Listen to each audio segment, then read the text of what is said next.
Hello, my name's Kim Eagle, and I'm here with Salim Virani and Roger Blumenthal at the American College of Cardiology National Scientific Sessions in New Orleans. We're going to talk today about the new prevention guideline, which is a very important document for our learners in the ACC.org realm and anybody who sees this broadcast. So I want to start perhaps with this whole aspirin controversy. And we've been using aspirin since the Physician's Health Study, and now it looks like things are different. Tell me about that, Roger. Well, you're exactly right, Kim. It wasn't that long ago when we were all taught that in the Physician's Health Study that aspirin was associated with about a 44% relative reduction in heart attacks, but no overall decrease in deaths. And then last year we had 3 very large studies that surprisingly didn't show much of a net benefit for aspirin. So in our prevention guidelines, we tried to emphasize the fact that we should definitely focus in on other modifiable risk factors first: cholesterol, blood pressure, better dietary and exercise habits, and really reserve aspirin in primary prevention for high-risk individuals. So Salim, let's think about diet and exercise. Give our audience sort of a couple of key takeaways in that realm. Sure. As far as the diet is concerned, all makes common sense. So a diet that is high in fiber, nuts, fruits, vegetables, and low in trans fat and cholesterol, that's really the takeaway point. As far as physical activity is concerned, about 150 minutes per week of moderate or 75 minutes of intense physical activity.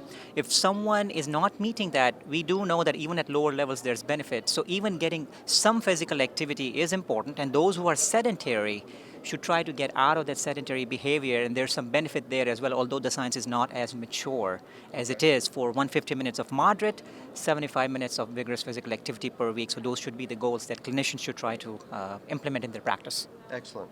So Roger, what are some of the other factors that as cardiovascular providers we should pay attention to in our patients in the realm of prevention? Well, Kim, we talked a lot about social and behavioral determinants of disease, and with that we mean things like knowing if your patient lives in a neighborhood where they can safely walk and exercise, whether they're in a food desert, where they can get fresh fruits and vegetables, where they can get healthier items, or if it's just all fast food. And it's also so important to find out from your patients whether they have health insurance, can they pay for their medicines, are there things that we as healthcare providers can do to help make them obtain medicines in an affordable manner. So there's a lot of great information in this document. So important because sometimes we just assume that these our patients have access to fruits, vegetables, that they have access to their medicines and insurance in general, or places where they can actually walk or work out. And if we don't know that those are unavailable, we're very likely to be sort of offering things that are impossible for them to achieve.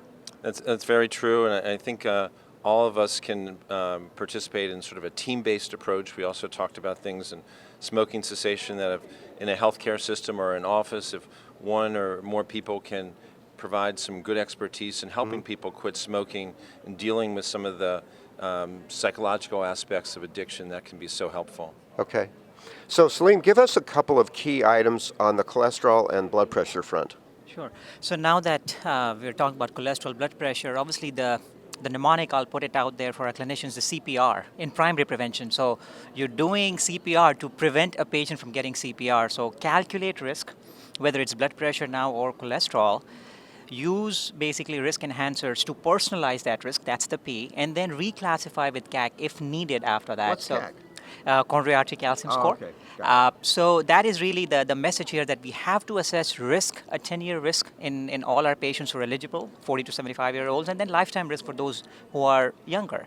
And then personalize that risk using risk enhancers as far as the cholesterol guidelines are concerned, and then reclassify using coronary artery calcium if needed. And as far as blood pressure is concerned, again, 10-year risk calculation is extremely important. That stage 1 hypertension, 130 to 139 systolic and 80 to 89 diastolic.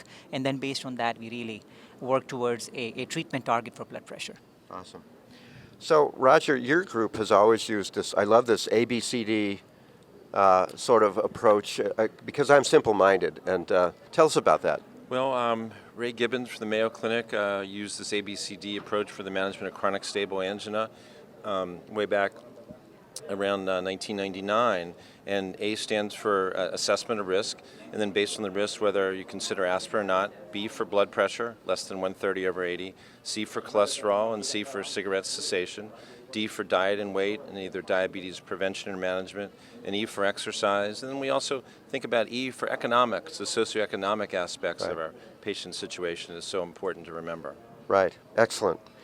So I think the prevention guidelines give us, I think, an enhanced framework for how to take care of our patients.